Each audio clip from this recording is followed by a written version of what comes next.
The PlayStation 2 was awesome. That's not really news to anyone. It's got a classic library of well over 4,000 games released worldwide, some of which are classics that spawned franchises continuing to make an impact to this day. Your God of Wars, Metal Gear Solids, Kingdom Hearts, and Devil May Cries. Most of these have been ported a million times and are available on modern consoles, no biggie. That is, unless you are, say, one of the other 4,000 releases. For every Shadow of the Colossus, you've got 100 lesser knowns and forgotten games, some of them great. Mainstream game releases have slowed down immensely in the 2020s, so there's a lot more focus given to individual titles. But back in the 2000s, good luck. Just scrolling through a weekly calendar is enough to give any wallet anxiety. So, keeping it short, yep, forgotten and weird PlayStation 2 games, because there's a whole lot I want to talk about, and no one wants to see me do a full retrospective deep dive on Stretch Panic. At least I hope not. So yo, it's Austin, and today we're gonna be talking about games for one of my favorite consoles of all time, the PlayStation 2. Granted, the Dreamcast might take that king spot, but that's basically my brain saying, hey, the thing you liked when you were 9 years old is the best. I've got tons of weird and forgotten PlayStation 2 games to get into today, some of which you might have heard of, but all of which have been left back in the mid-2000s. But before we get started, we need to shout out today's longtime sponsor, Factor. It should come as no surprise that I'm gonna continue to rep these guys, but for those who don't know, Factor is a delicious, ready-to-eat meal box that comes straight to your door. They're packed with pre-prepared, chef-crafted, and dietitian-approved meals that'll be sure to keep any busy person fed and in only 2 minutes. It's pretty easy. You just pop one open, slap it in the microwave or oven, wait patiently as you ponder the meaning of life, and boom, you're eating. This week, I really enjoyed the char grilled burger with mushroom cream sauce, but there's all sorts of different meals for all kinds of different diets. Each week, you can pick between 35 different meals sporting options like keto, calorie smart, vegan, and vegetarian. There's something for everyone. Factor's been handy for me as someone who's been trying to eat out less. I'm able to spend more time digging through the barrel of obscure video games as opposed to sitting in Texas traffic waiting with groceries in my car, which is honestly good for everyone involved. So if you want to get this year moving the right way with some good eats, click the link down in the description or head over to factor75.com and use the code Eruption50 to get 50% off your first Factor box, as well as free wellness shots for life. You get 2 free wellness shots from the available 3 flavors with each order as long as you remain a subscriber. That's Eruption50 today. Thanks to Factor for the sponsor, but for now we need to get back to what we do best, or at least decently, talking about video games. The PlayStation 2 had a lot of mascots, and a lot of those mascots had a lot of games. By no means would I call something like Jak and Daxter forgotten, that's just stupid. However, I don't think there's a lot of people talking about The Lost Frontier. Good old Jak and Daxter seem to have fallen off the face of the planet, huh? I guess Naughty Dog wanted to keep Jak and Daxter in the PlayStation 2 era because despite being a near factory for these bangers in the 2000s, they moved into the Uncharted Last of Us mines directly after and haven't looked back. However, they left after Jak X Combat Racing. Sony still wanted another title in the bag, one they could also put on the PlayStation Portable. Naughty Dog ended up dropping the project to focus on Uncharted Drake's Fortune. High Impact Games picked up the slack, finished it, then released in 2009 on the PlayStation 2 and PlayStation Portable. Yeah, a PS2 game all the way in 2009. It's one of the last Sony published games to hit the console. Frankly, I don't think I've met many people who have played this thing, which is a shame, because it's alright. Phoenix? What, you're on a first-name basis now?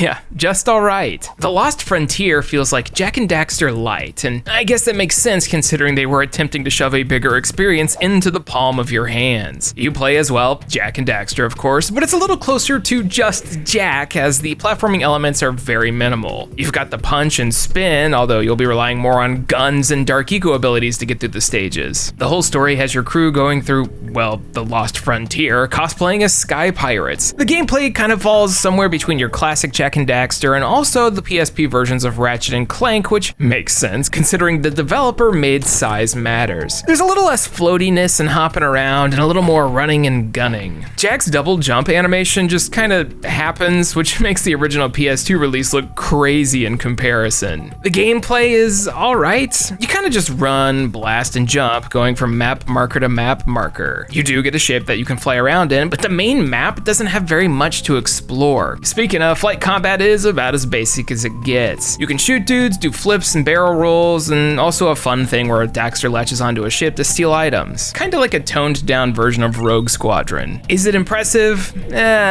Although the novelty of playing a big boy console game on the handheld is probably neat. A little less so when it's the, big boy console version that's actually just the PSP game crammed into a square box. The biggest Jak and Daxter fans I know seem to shrug at this one, but it is the last time we've seen this dynamic duo in action. Unless you count PlayStation All-Stars Battle Royale, which I do. That heavenly sword is poorly named. The Lost Frontier is sort of a bizarre release, but that's only scratching the surface of what we got. For this, we're gonna be jumping all over the place because the PlayStation 2 has one of the strangest and largest video game libraries out there. For instance, how many people out there remember Stretch Panic? I sure do, and not for any good reasons. Stretch Panic was the first time a video game fell into my point of view, and I thought, uh-oh, I shouldn't be playing this. The cover's kind of innocuous. It's got a girl with a demon hand tugging on a robot. Developed by one of my favorites of all time, Treasure, Stretch Panic has you going stage to stage, doing a little pinch and tug on enemies in order to blow them up. It's actually a neat use of the graphic engine, as just about everything in the environment can be, well, stretched. You can give them a little rubber band hit or go full on torpedo. There's several boss fights in the game that have unique mechanics and ways to defeat them, and I actually like it quite a bit. You'll just need points to open these doors, and the only way to get points is to tackle one of the EX stages, where you engage in combat against women with comically large breasts, some of which can use them in order to achieve lift like a helicopter. If there's one thing people remembered about Stretch Panic, it's this, which fair, it's very memorable. However, I think the gameplay is decent and uniquely early PlayStation 2 in a way that I don't think you see much of these days. Basically, Treasure makes good video games. This shouldn't surprise anyone. No one was making fun and colorful PlayStation games quite like Japanese developers in the early 2000s. You had The Adventures of Cookies and Cream by From Software back when they were making any and every idea that came to the mind. You play as the titular Cookies and Cream as you run north while solving puzzles. This was a perfect release for 2 players, and it also had a strange solo mode where you'd control both characters with one controller, using the sticks and triggers for each. Disorienting? Absolutely, but a perfect 6th generation adaptation of your classic puzzle platformers. You better like going up. How's about Bombastic? Technically a sequel to PlayStation 1 exclusive Devil Dice, Bombastic is a big-brained puzzle action game that's awesome that I also completely lack the ability to parse. You play as this little devil child as you roll dice around a map. If the sides of the dice match numbers, they explode. Sometimes there's enemies you have to kite around to blow up. Watching gameplay of this on the net and seeing how fast people can get through this, especially after attempting to understand any of the multiplayer, is beyond my tiny feeble gamer brain. But the presentation of everything is spot on. I love me a quirky puzzle game, and I think I could love Bombastic. I just need to sit down with it for a few days. Which you'll end up doing on a road trip. Adventure. Haha. Segways, boys. You ever play a game expecting the thing on the cover only to be greeted with something completely different on the inside? Kind of like Mobile Light Force for the PlayStation 1, just being Gunbird. Yeah, these are practically the same. Road Trip Adventure here is not the cover. Hell, Las Vegas isn't even in the game. It's actually Chorokyu HG2, a random entry in the long-running Japanese Chorokyu series.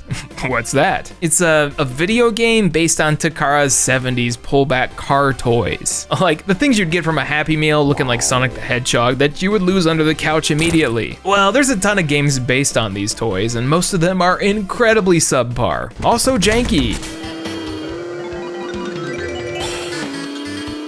In this one, you drive around an empty, vast world looking for things to do, photos to snap, and races that you can't win unless you grind for money. Chorokyu is a notoriously grindy franchise that wants you to upgrade your choro bit by bit, like a mecha, but it doesn't translate well to this type of game. On top of that, you'll end up driving around a massive world with like 1 or 2 other cars on the road for a ridiculously long period of time. Your turning radius is so bad at the start, and it just doesn't feel good to play, which didn't stop me from trying. I think there's some fun to be had here. It just might take a while since you have to spam the same races over and over. You know what I like? Tanks. Also, vehicle combat. Put them together with a bunch of American flags, and you've got yourself the best worst game contender of all all time, World Destruction League Thunder Tanks. Developed by the late 3DO, rest in peace, Thunder Tanks is what happens when you want to present the dumbest concept ever as the dumbest concept ever. It's like a late 90s wrestling show infiltrated by battle tanks, and I love every second of it. The tanks move way too fast, the power-ups are nonsensical, matches are over in what feels like a minute and a half, and there's enough fun here for a very specific type of person to have here for hours. Pop this bad boy into the multiplayer split screen and you've got yourself the star of like 3 sleepovers that happened in the Midwest. Games are a lot of fun when they're just stupid. Thunder Tanks knows what it is, wears it with pride, and will be something that I think about years from now. If you ever see a Nintendo 64, PlayStation 1, or 2 game with a big ass tank on it, do yourself a favor and give it a shot. They really don't make them like this anymore. WDL presents Friday Night Thunder Tanks, where every night's a fight for survival. Keeping it bizarre a bit longer, I want to talk about something that didn't quite make it stateside. It's one of those rare Japanese and European only releases, and something that I always wanted to play. I'm pretty sure only a couple people remember the name, but once you hear it, you never forget. 10,000 Bullets.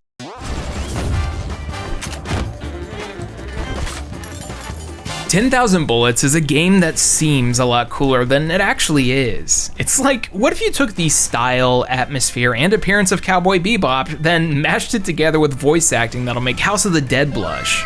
Nonsense! The Tower of the Dragon has a methodology for this type of situation. Did you ever think for a second that if you killed all of them, there'd be nobody left to question? Man, it's just like this movie that I saw. Just started already.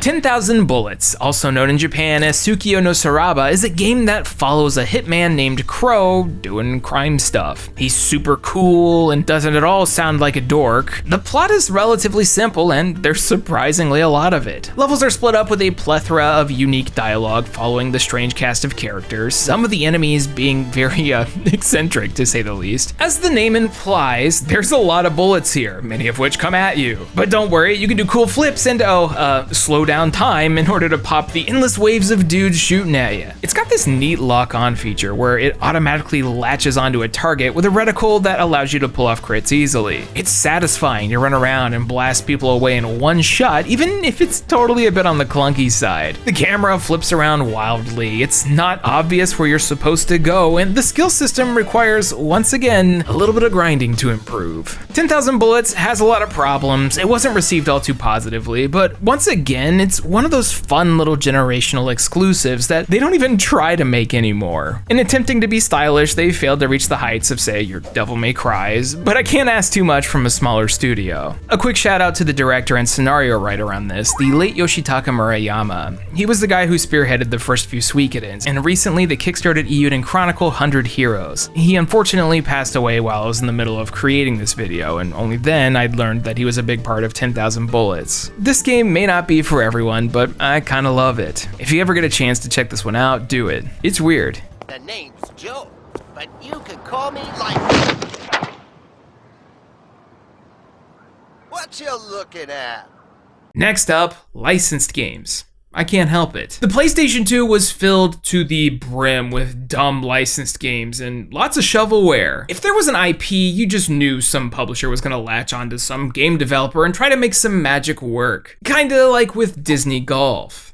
Never heard of this? That's fine. The Wikipedia entry for this thing says that it was shown off at E3 with, quote, little fanfare. And that's about the worst reception you can get. But what is Disney Golf? It's golf. Not much to see here, Chief. Developed by T&E Soft, the people behind Swing Away Golf, Disney Golf is a very similar title, just featuring the peanut gallery of Mickey Mouse and friends as opposed to the wacky character selection of its predecessor. I mean, look at the screen. You get what you see. It's inoffensive, it's safe, and even though we've got a slightly unnerving Mickey jittering constantly, it doesn't do much to stand out either. It wants to be arcadey, but the level variety doesn't even come close to say its obvious competition competition in Mario Golf. It's not an awful time if you just like hitting balls into holes, but you can do way better, as in Hot Shots Golf 3 released a year earlier on the same platform. D-Golf was published by EA in the States for some reason, but was actually released overseas by Capcom, who also brought us Gregory Horror Show. Never heard of it? Me either, but it did apparently hit the States. Horror Show here is a Japanese collection of shorts running around 2.5 minutes a pop that showcase many stories about a creepy hotel. One run by a totally trustworthy mouse named Gregory. There's a bunch of strange characters, many of which talk directly to the audience as they are stuck in this world. You're so nervous that you run away.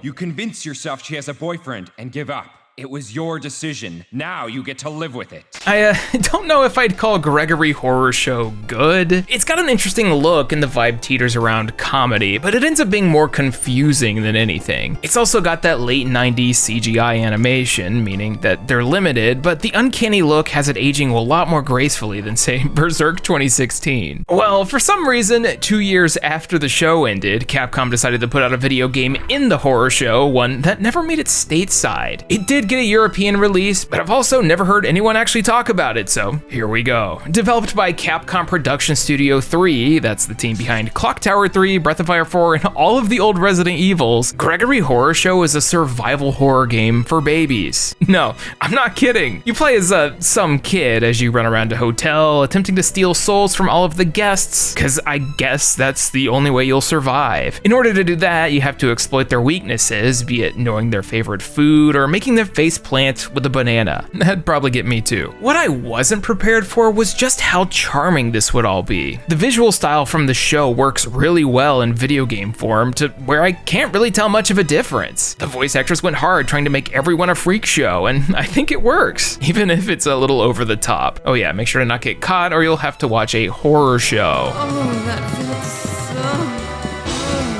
I don't think that Gregory Horror Show is a lost classic or anything, but the sheer amount of heart and variety tossed into this small package is absolutely worth checking out. Different guests are vastly more complicated to soul steal from. You'll sometimes be tossed into bigger mini games, and it's got a creepy atmosphere that's kid-friendly without being obnoxious or relying on animatronics. Also, it might have a lot in common with Balan Wonderworld and Gravity Falls? Don't ask. If you want to play something a little spooky without a bunch of gore and instead weird triangle people, this one's for you. Judgment!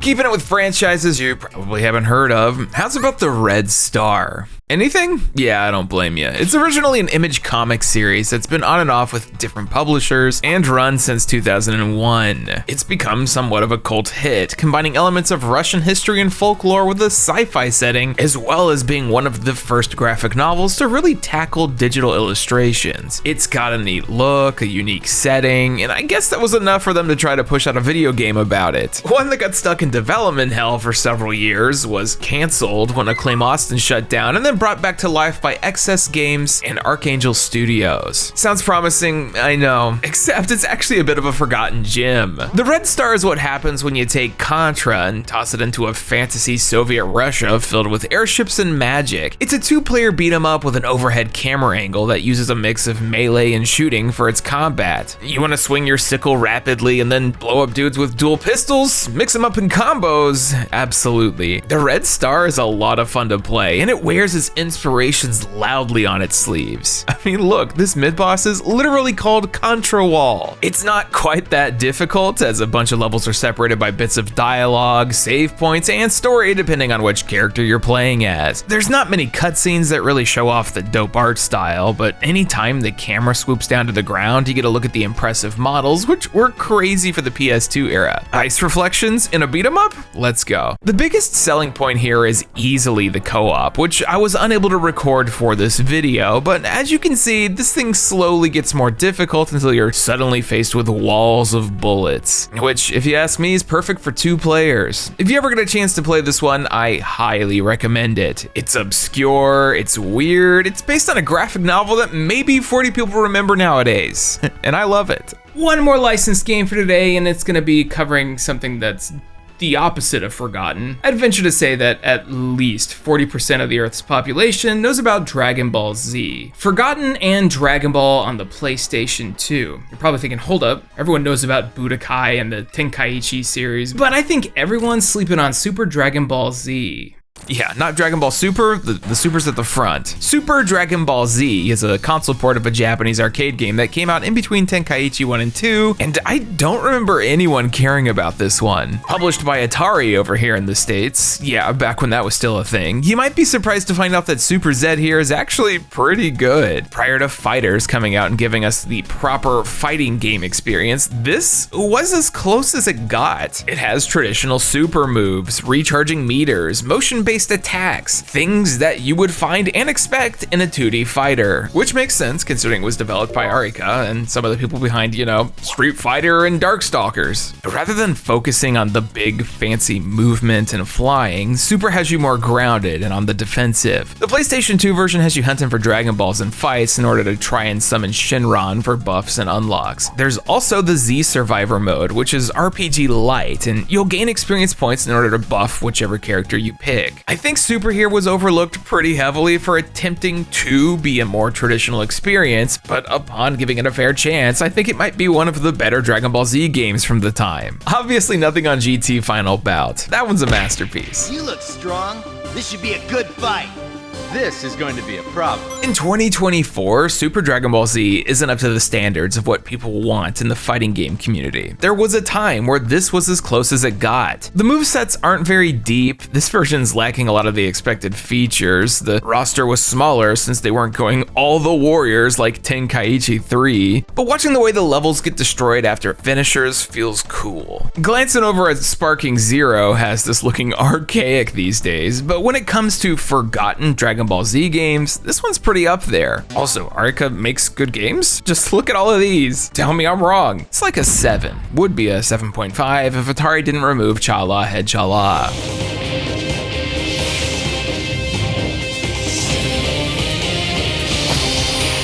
Man, Atari used to be a huge deal, and they're practically nothing these days. With rare exception, they're kind of just a logo that you would buy on t-shirts at Target or Hot Topic, just maybe even mistaken to be a clothing brand. I'm getting old and decaying. While we're talking about Japanese games though, I would be remiss to do an entire one of these videos and not talk about the ridiculous world of Japanese role-playing games, specifically on the PlayStation 2. These things were like a dime a dozen. They were also some of my favorites growing up, like the way to experience longer narratives, and with battle systems for all the number nerds out there. Or hey, maybe just like a colorful cast of characters and massive swords. I get it. It's just for every Final Fantasy and Dragon Quest, there's like 10 other Japanese role-playing games you've probably never seen. So how about a little JRPG rapid fire, starting with Forever Kingdom.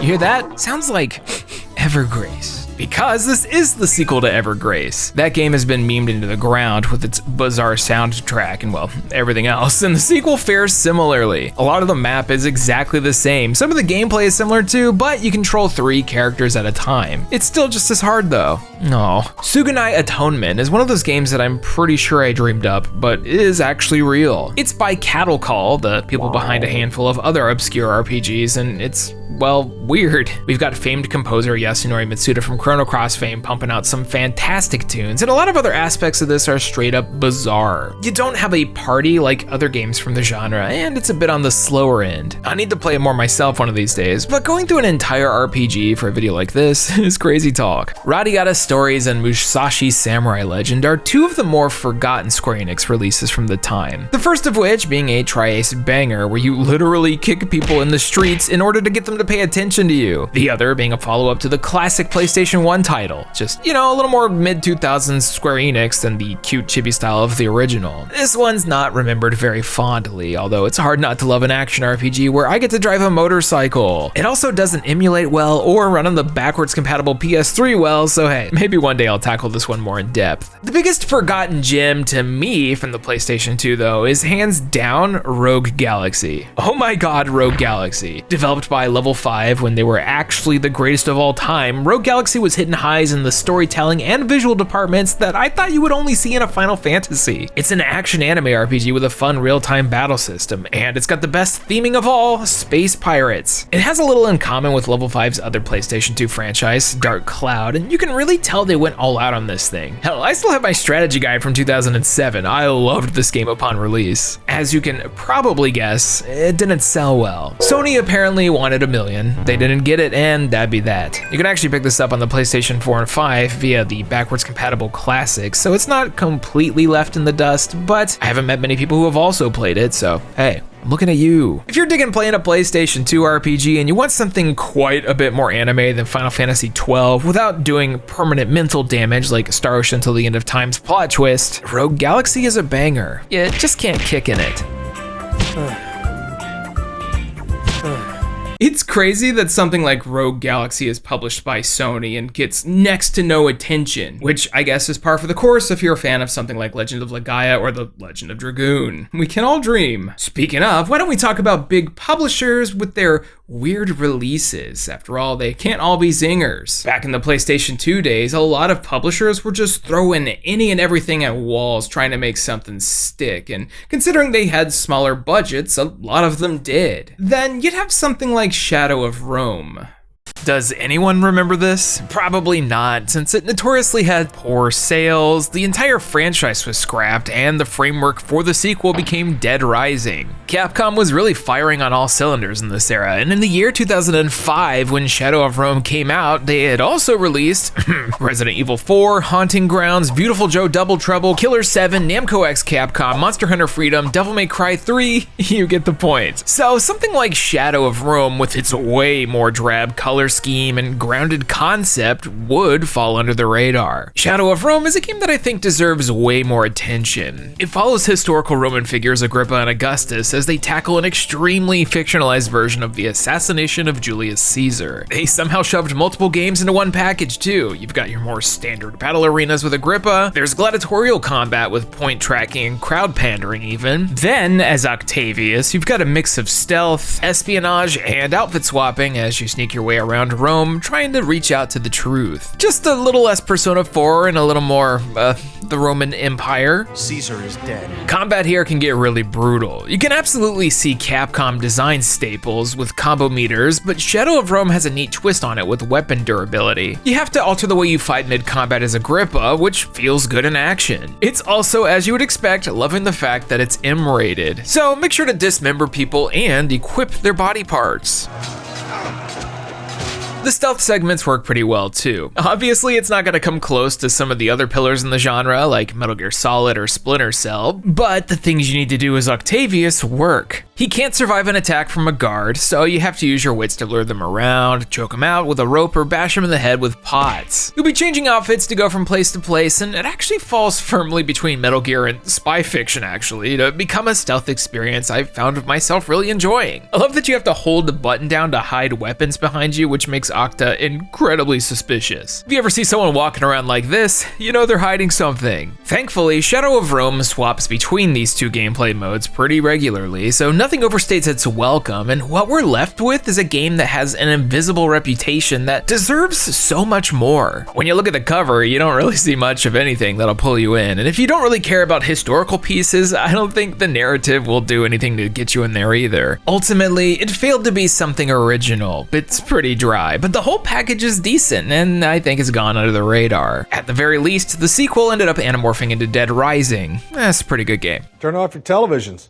Put down your phones and run for your goddamn life. I think most people know Rockstar Games. However, do you know Rockstar's first PlayStation 2 game? Nope, not Grand Theft Auto 3, it's actually Midnight Club, Street Racing, Surfing H3O, and Smugglers Run. Yeah, all three at the same time. Back in the day, Rockstar used to publish all sorts of random games and were less focused on releasing one mega release every 6 or 7 years. I mean, between the years 1999 and 2000, they put out 14 different titles, only 2 of which were Game Boy Color Austin Powers games. Prior to becoming the powerhouse studio that releases very mature related products, pushing the boundaries of what parents were getting mad at on the news, Rockstar did whatever. And whatever also included Angel Studios' Smugglers Run, a launch title about doing what the name implies, smuggling. Starting with pizza, of course, because we've all got to start somewhere. Smugglers Run was one of those games that was shown off really early for the console that impressed me for whatever reason. Visually, this thing was wild, and it, alongside Kessen, were the graphical leaps that blew away any 10-year-old back then. In Smugglers Run, you drive a series of ridiculous cars and buggies as you do one of a few mission types. You grab items, take it to the destination, and avoid getting bodied, or fight for turf for reasons that are not really explained because there's barely a story here. For the time, it was cool to be able to not stick to the roads and drive like a crazy person all over these seemingly massive maps, as it was more novel back then. Nowadays, Smugglers Run feels more like a glorified tech demo, which makes sense considering it was a launch title. Anyways, the Japanese version of this was way cooler because they decided to call it Crazy Bumps Katobi Car Battle, cause yeah, you know what? That's basically what it is. There's also a sequel, Smugglers Run 2 Hostile Territory, which seems to be a better game in every way. Bigger levels, faster speeds, and it's hard not to love this extremely 2000s UI. Will Rockstar make a Smugglers Run 3? I'm gonna guess no, which is similar to how I felt about Konami and Contra until recently, considering the last actual Contra video game that wasn't Rogue Core came out in 2007. Contra is one of those series that should be getting new low-budget games every few years, but for some reason doesn't. I've been hooked ever since I played Contra Hardcore for the Genesis as a baby, and even though I couldn't make it past the first few stages back then, I'll go back any day. Contra had some growing pains in the PlayStation 1 era with Legacy of War and C, which unfortunately led to their PlayStation 2 entries maybe getting slept on. None more so than Neo Contra.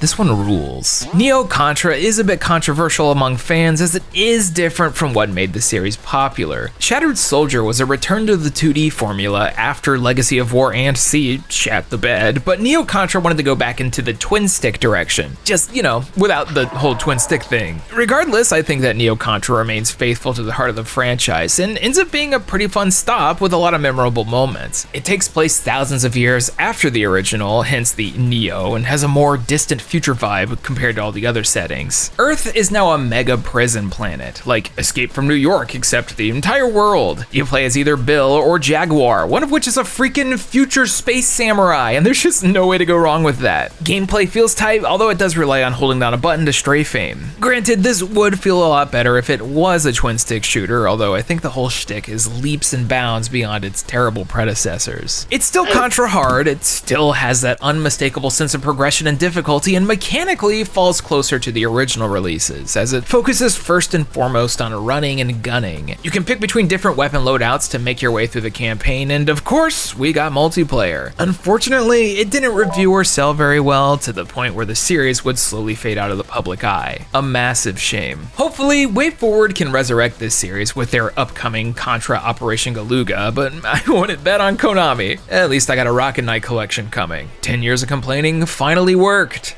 Anyways, time for something weird, and the last game we're going to be talking about today. I've gone on record multiple times talking about the developers for the next game and how freaking good they are, / were, depending how you feel about some recent releases. Published by Eidos, have you ever heard of Urban Chaos Riot Response?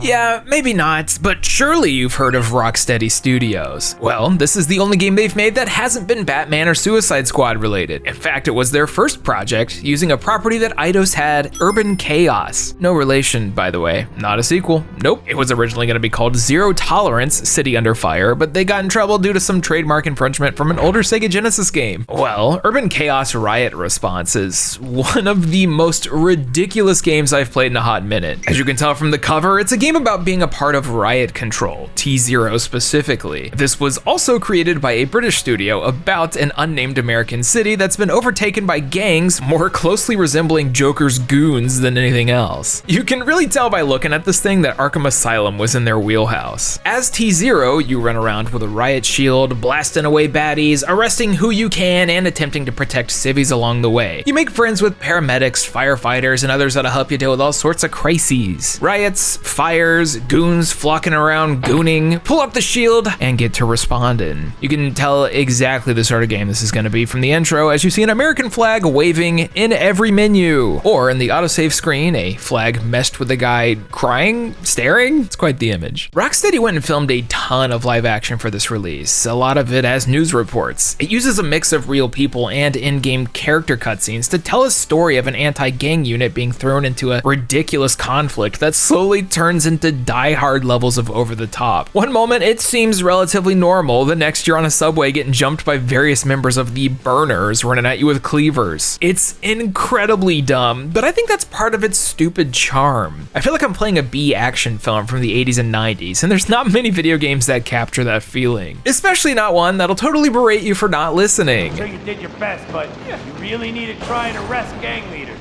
Remember, use your stun gun. Speaking of gameplay, it's pretty solid. Urban Chaos is, as you can see, a first-person shooter, but one that moves at a slower pace. It's one of the earlier games to utilize aim-down sights, which was absolutely a rare occurrence on the PlayStation 2. The levels had a semi-open feeling with various collectibles per stage, so it feels like it falls firmly between 6th-gen shooters and Modern Warfare. The big thing here is the use of the Riot Shield. You've always got this thing on you, and since you can die easily, you'll want to use it all the time. There's no automatically recovering health either. You've got to find your medic and ask for the hookup. The gunplay feels pretty good for the time, and the unlockable medals in each stage give it a good amount of replay value. You're obviously not going to get the same emotional narrative beats you would out of something made post-2013, but I think Riot Response does a decent job with what it has. It doesn't take itself too seriously, and there's something here for any B game lover. There's even a rescue hostage minigame baked in where you need to use your shield and slow motion in order to save a dude by shooting the captor in the head multiple times. Yeah, video games. There's nothing as ridiculous as Titan Joker in the package here, although I kinda wish there was. Urban Chaos Riot Response was one of those rare 6th generation first-person shooters with online multiplayer too. You can even play online with private servers these days. It's absolutely an underrated and forgotten game from an era that was filled to the brim with first-person shooters, and I think it's something that you can have a lot of fun with. The source material may be a bit edgy for some to ingest, although I think Rocksteady's game design philosophies are seen here in their infancy. Stage medals are collectibles in the same way that Riddler trophies are, and you've even got the game over bit where you're taunted. For some reason, this thing got really mixed reviews, with some publications going 8s and 7s, and then Electronic Gaming Monthly over here throwing out a whopping 4.67, whatever that means. They clearly didn't feel anything upon watching this. Channel 7, Nick, we salute you. Yeah, this is real. Urban Chaos Riot Response is a stupid video game, and you should try it. There you have it. Boom. Weird and forgotten PlayStation 2 games. I actually covered a few in the past, back when my videos were more cringe, but I'll use any excuse to spread the good word about Skygunner. That game freaking rules. If y'all want to see me talk about more forgotten and hidden gems from the PlayStation 2 era, let me know down below. What, there's like 4,000 something games?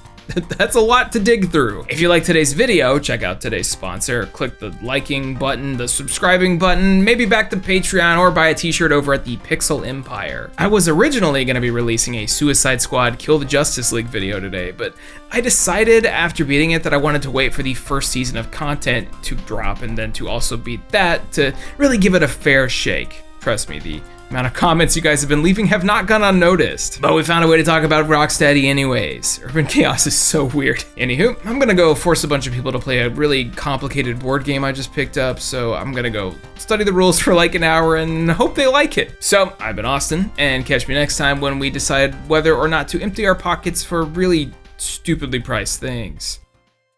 I probably won't. Thank you all so much for watching. Special Patreon shout out to Aaron Kwolek, Benna Oswald, Blackfoot Ferret, Blake Thomas, Cheeks, Chris Shelton, Doug Prince, DX Buster, Dylan Snyder, GM Pinks, Hey Quiggles, Idlevice, Jay Roos, Jacoby Fitzpatrick, Kevin Zanowski, Karen Arter, Rare Find It, Ryan Talbert, and Vox. Thank you all so much for your generous support. I don't really have too much to say today except, hey, do you like the green in the back? I'm kind of experimenting with the way I want things to look. It's kind of similar, but I'm gonna be adjusting things because I like colors. Just so everyone's aware, I actually already beat Suicide Squad 100% technically, but I wanted a little more, and I think you'll probably like the video more when that's out too. In the meantime, I gotta get a bunch of stuff done before Final Fantasy VII Rebirth comes out, cause well, I thought I was done, but I guess I'm not. See you guys on the other side. Bye bye.